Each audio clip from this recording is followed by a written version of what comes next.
Hello, this is Kathryn Gorham with Key Realty. I'm here today with our part 4 and our final part in due diligence.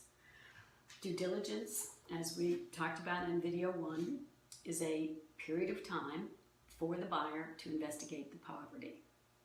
In part 2, we talked about there is a due diligence fee that is negotiated between buyer and seller, and then there's a specific date that is determined at the time you go under contract, that you have from the date the contract is executed until this negotiated date for due diligence to do everything.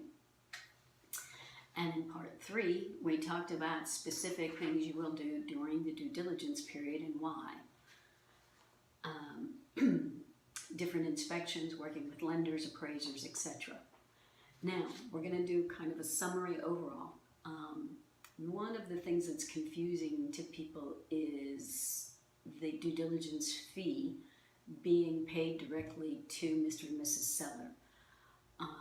That fee is, they think that that fee is just paid to them and they don't ever get a credit for that. That is true if you terminate the contract. However, if you do go to closing and you complete the closing, you will see on your closing statement a credit to you for that fee that was paid to Mr. and Mrs. Seller for due diligence. So that money doesn't go away if you close. It is actually yours and does get credited to the transaction.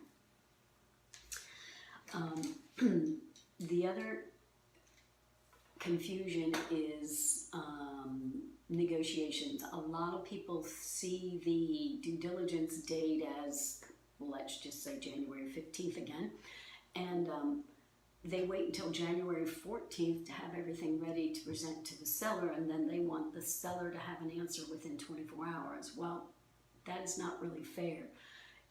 Even though the due diligence date is January 15th, or whatever date it states in the contract, you do need to get your negotiations done during that period too. So please allow time for negotiating with the seller if that is something that needs to be done. Do not wait until the last minute. It's not very fair to a seller and can cause tension for all parties.